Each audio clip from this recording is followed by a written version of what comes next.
My daughter Taylor had just finished her entrance exams for the private elementary school, and all that was left was to wait for the results. Nervously, we checked the admissions website. Hurry up!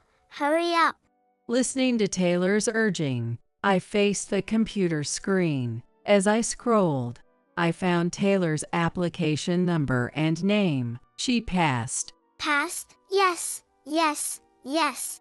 We both jumped around in joy. I quickly messaged my husband, William, about the results via our messaging app. I'm sure he'll be thrilled.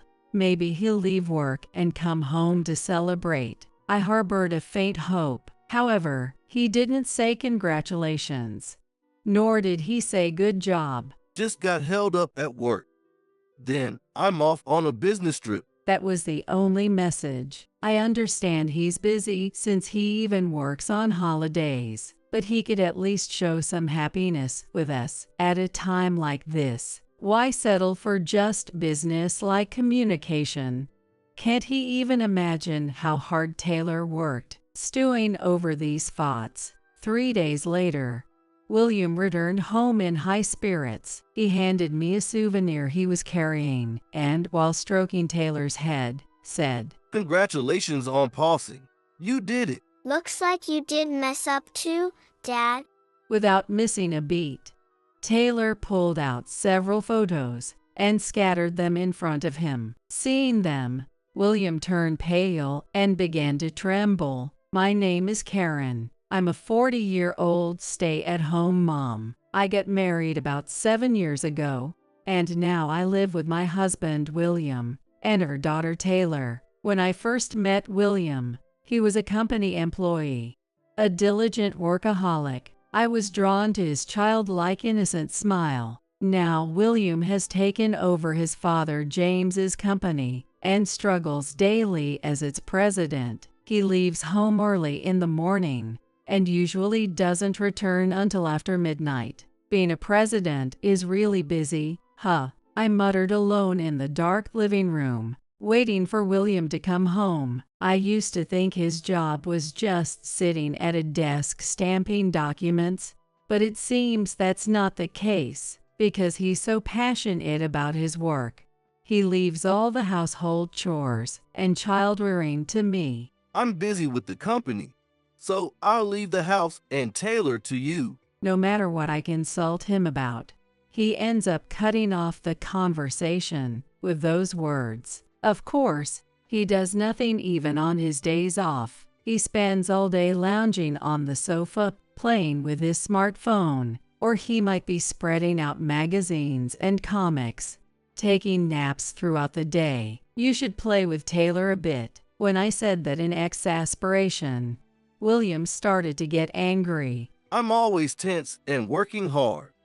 Let me do what I want on my days off at least." It's hard to believe he's a father. He doesn't do household chores or take care of Taylor. I was dismayed by his attitude, which seemed to suggest that he was allowed with just doing the job. Taylor had just started preschool, and her uniqueness stood out right away. Even when the teachers spoke to her, she seemed aloof, and it was unclear whether she was listening or not. She dislikes playing in the mud, and even had a friend who invited her to join. Even when group activities start, she doesn't join in and often plays alone. She might sit quietly reading a picture book, but then she'll look at the same book all day and won't share it with her friends. Every time I picked her up from preschool, I was shocked by each thing the teachers told me. She might not be adjusting to the environment. Maybe she doesn't know how to interact with friends since she just started. Taylor is an only child, but she can communicate normally at home, and she doesn't seem to have trouble with communication. I think she plays just fine at the local park. What's wrong with Taylor? Since Taylor started preschool, I began to worry if she might be different from other kids. I've talked to other moms, but they don't think she's that different. I even tried discussing it with William. "Is Taylor not fitting in at preschool Yeah, she mostly plays alone and doesn't seem to play with other kids much. William responded with a disinterested grunt. The teacher suggested we might want to get her checked for a developmental disorder. As soon as I mentioned developmental disorders, he made a skeptical face. What? Isn't that just about being unable to keep track of time or forgetting things? It's not like that with Taylor. Drop it with the developmental disorder stuff. It's embarrassing. William said with a dismissive laugh. Whenever I brought up Taylor's issues, he would just snort and dismiss my concerns. Just make sure you discipline her right, and that won't happen. He quickly changed the subject, despite trying to have a proper discussion about it several times, and telling him about Taylor's behavior at preschool. He seemed to get annoyed and started saying he had work even on weekends. It felt like I was the only one parenting, and the loneliness just kept growing. Mommy, cheer up, here's a flower.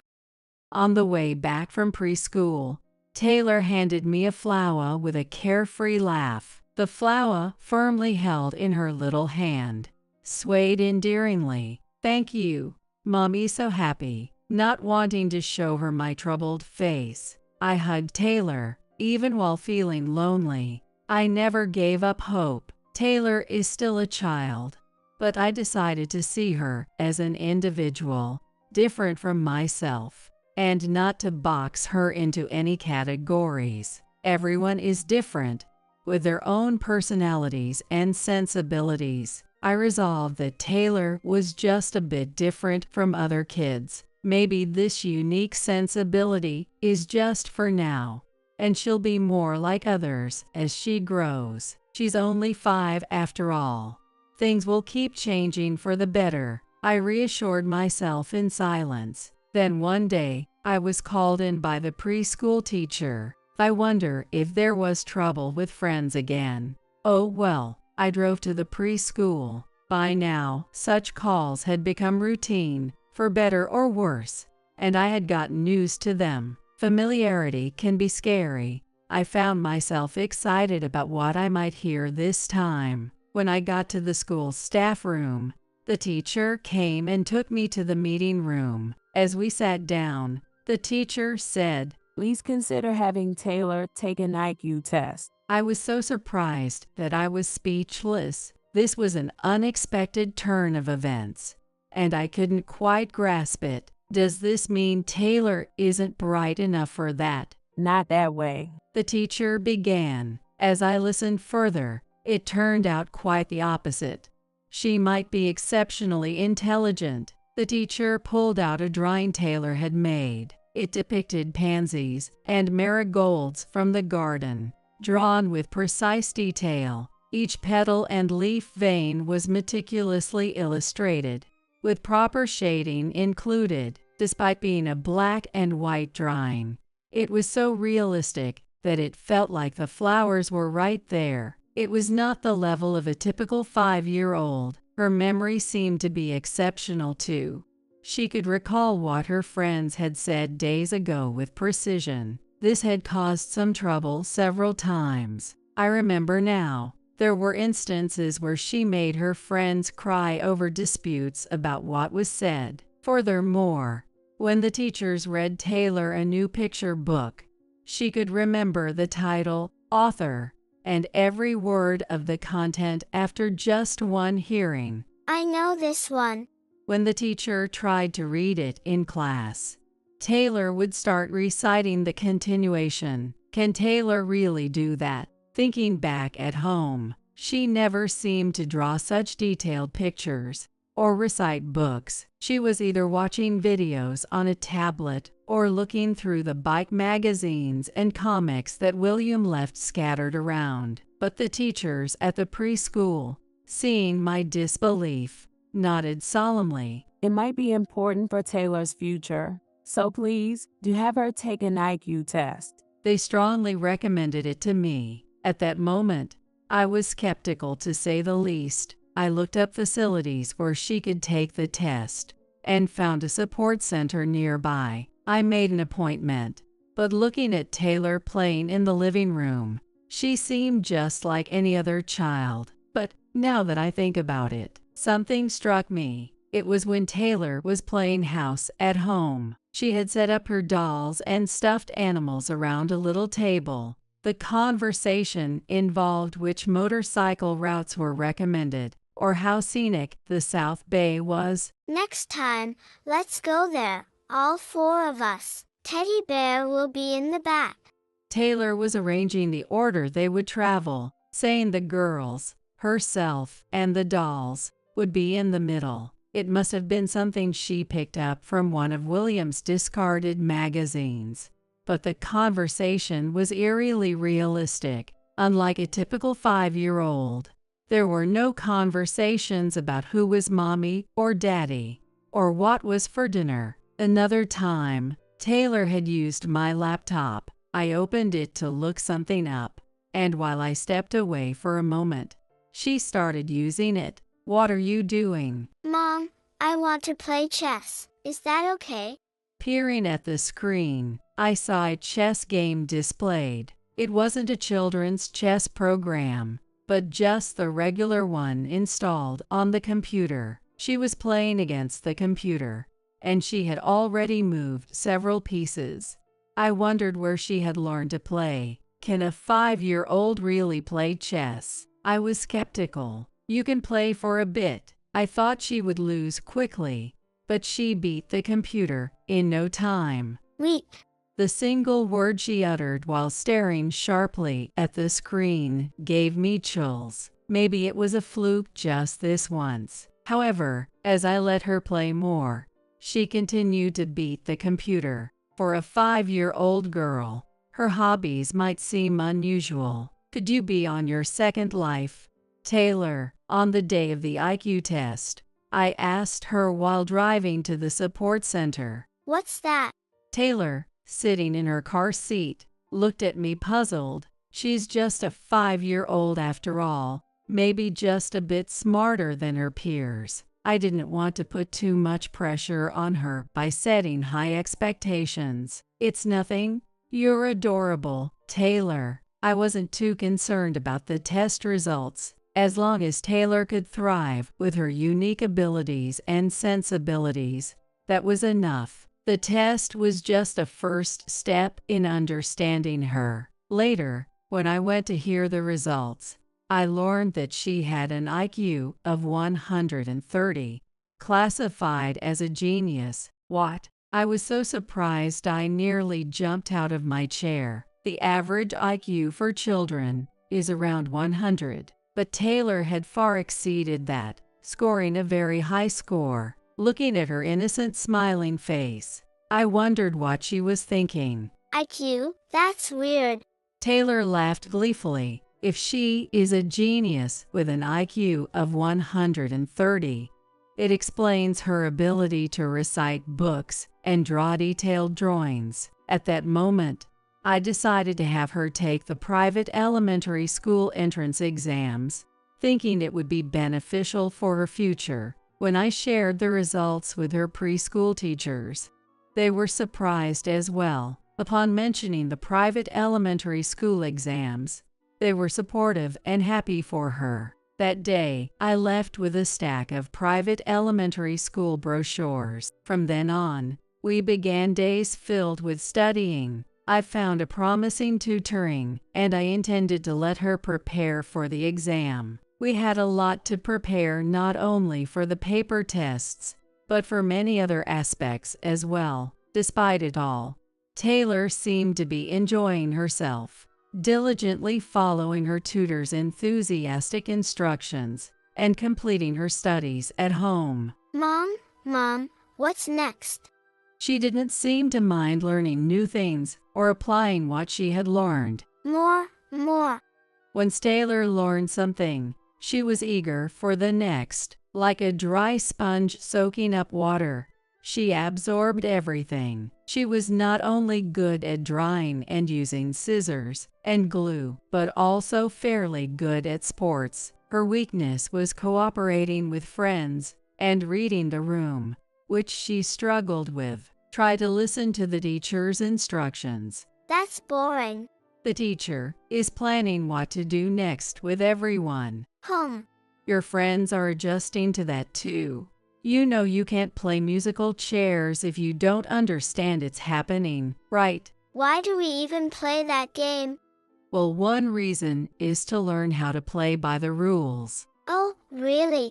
She seemed satisfied with that explanation, and her face brightened. Once I explained it in an orderly manner, it seemed to click, and she surprisingly and smoothly accepted it, and gradually, Taylor began to fit in better with her friends. The number of conflicts decreased significantly, which was a relief. On the other hand, William's attitude was cold. He still worked on holidays and was rarely home, so he seldom saw Taylor. As he passed by Taylor studying in the living room, he would scoff. Developmental disabilities, but smart, huh? He said mockingly, and was about to leave. I felt irritated at his back. William, don't say that. He hardly tries to understand Taylor, and yet he says such things. Keep it down, will you?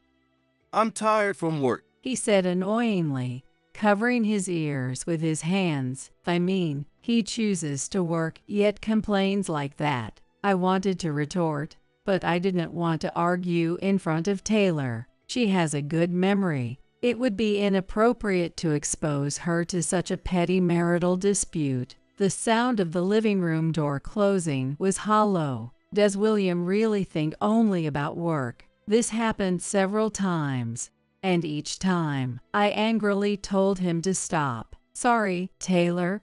Don't mind what Dad says. To my surprise, Taylor was unfazed. It's okay, Mom. Besides, everything Dad says is a lie, she said with a laugh, but it wasn't a cheerful one.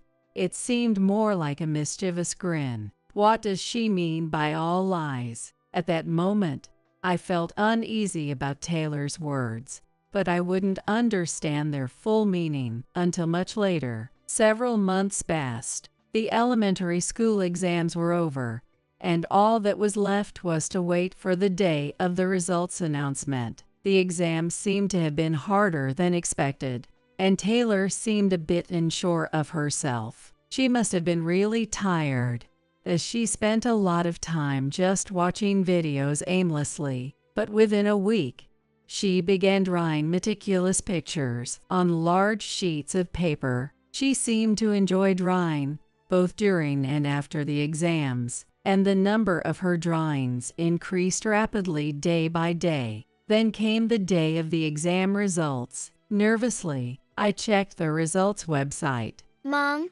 how is it? Is it there? Not there? Just wait a second. Hurry, hurry.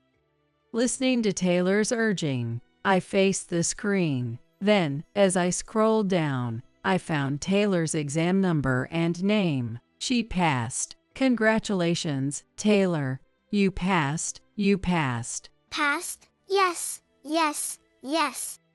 We both jumped around in joy. The fact that she felt the exam was difficult only made this moment more thrilling. I need to celebrate Taylor's hard work. I quickly messaged William via messaging app about the results. I'm sure he'll be thrilled. Maybe he'll leave work and come rushing home. I harbored a faint hope, but that hope was spectacularly dashed. I'll be late because of work.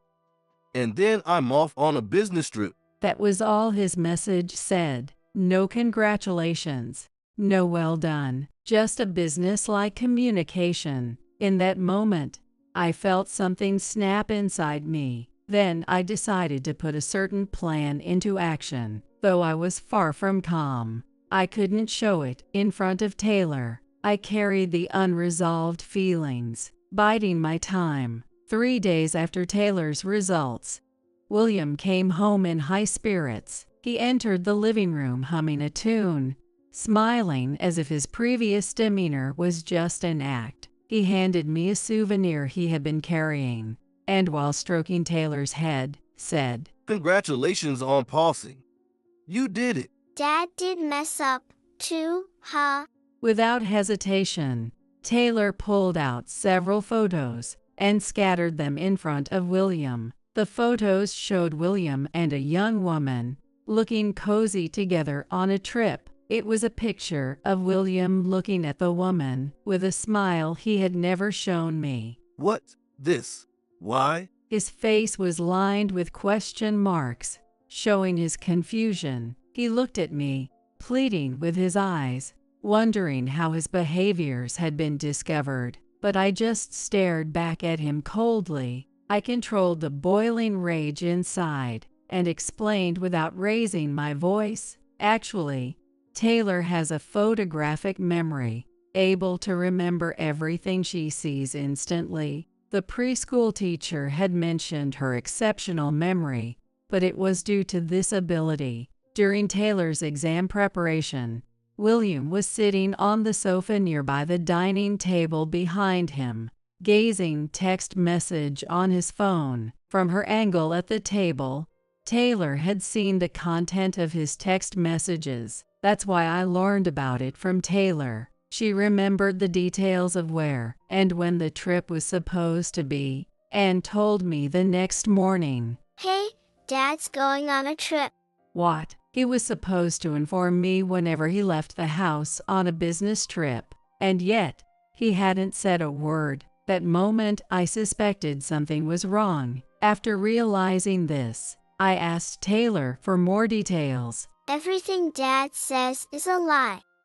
I didn't understand what she meant at the time, but she knew William was pretending to be at work while actually planning a trip with another woman. No way.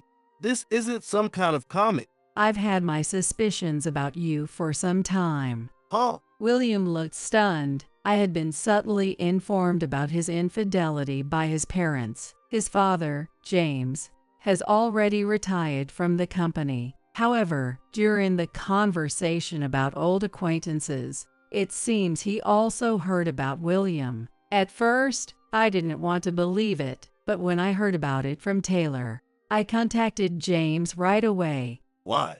He told me to let him know if there was ever an issue with you. I tried to get the schedule from Taylor, though she couldn't read long words like place names or hotel names yet. What if she could memorize the screen and then draw it on paper? You mean you had her draw the screen from memory? Exactly. Yes, among the vast sheets of paper that Taylor had drawn, it was there. She had depicted William's smartphone screen across several sheets. I pulled these drawings out, just as a preschool teacher once showed me. I displayed them in front of William. The details were precise, from the conversation content to the battery level and the time messages were sent. Even Da Vinci would be amazed at this. The moment William saw the drawing, he turned pale and began to tremble. I had taken photos of these drawings and sent them to James,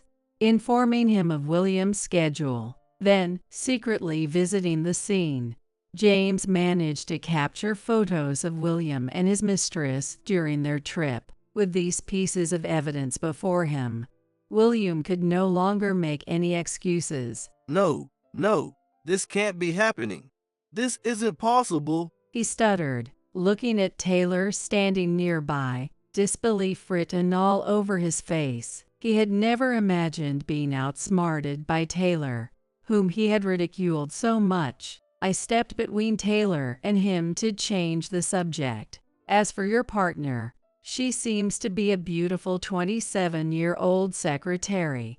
James seems to know her too. What, that, Maybe you could introduce her to me and these two as well. As soon as I finished speaking, the door opened, and his parents came in. They had been hiding in the back room all along. William's face grew even paler, and he started sweating profusely. Maybe I should bring some water for him, huh? Seeing his parents, he glanced at me, then at Taylor, flustered, moving his hands and mouth awkwardly. William, let me get a proper explanation, shall we? James was furious, his face terrifying. With tremendous force, After witnessing his biological father's anger, William finally seemed to reflect on his actions. I'm sorry, Dad. He was shaking like a leaf, terrified as if facing a fierce predator. No, it's not like that with the secretary. This was, well, From looking at Taylor's drawing, you two seem quite close. Without skipping a beat, James said the messages were filled with hearts, not something you'd expect in normal work communications. it was just for fun.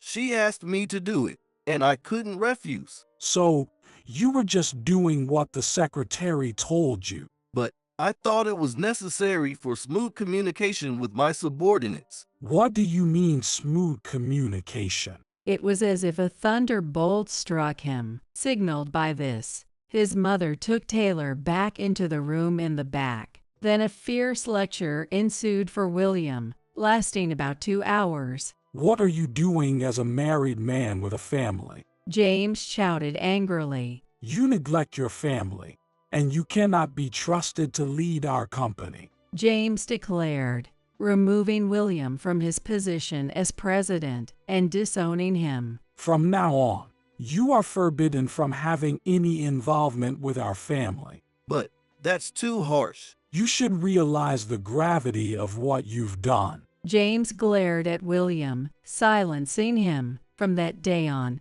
William's attitude towards me and Taylor changed drastically. He started buying flowers and cakes, and he took the initiative to help with household chores, as if he was trying to ingratiate himself with me. However, I had already made a firm decision. I am divorcing you. After Taylor had gone to bed, I laid out the divorce papers and handed William a pen. Please sign this. William became visibly nervous, sweating as he tried to persuade me. I was wrong. Please.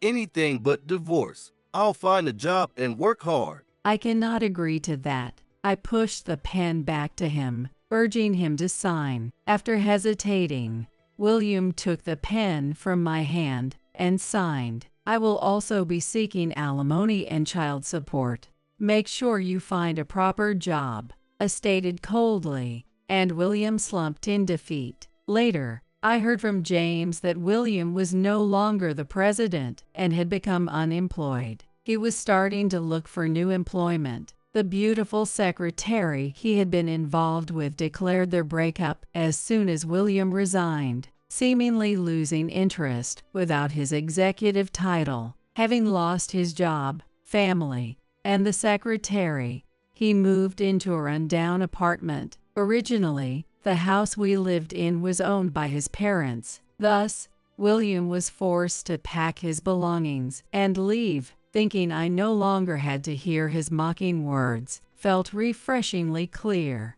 The divorce papers were processed at the district court, severing all ties with William. However, I still maintained contact with his parents. After William left, James came to visit. I am terribly sorry for the disgraceful behavior of my son. He apologized, bringing expensive gifts. It's okay. Please don't worry about it. Out of penance, and for Taylor's sake, feel free to use this house as you like. Really? Are you sure? I was just considering our next steps. This house was conveniently located near the elementary school Taylor was supposed to attend. It seemed like a blessing in disguise. Moreover, James even said, "You don't need to pay rent," which I felt compelled to decline. After some discussion, Taylor and I decided to rent the house, and we started meeting his parents regularly.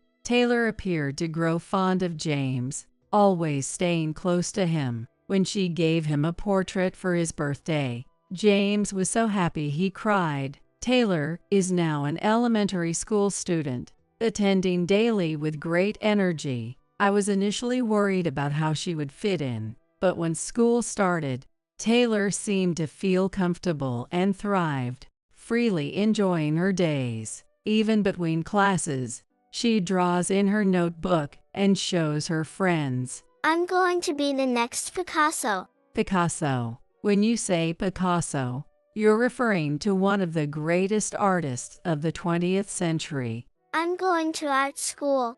She said seriously, sitting in the living room facing her drawing paper. Her collection had grown to hundreds of sheets. Thinking about art school seems quite ambitious for an elementary student. However, she might actually end up skipping grades and becoming an art student. I'll support you. When I discussed this with James, I received a positive response. During her preschool years, she struggled to fit in and had several troubles. Back then it was tough, but in hindsight, Taylor was simply a naturally gifted girl. Once we realized this, she not only conquered her elementary school entrance exams, but also set her sights on attending art school. This is a significant change. Believing in her abilities and talents was not a mistake. A not-so-little individual is about to take a significant step forward.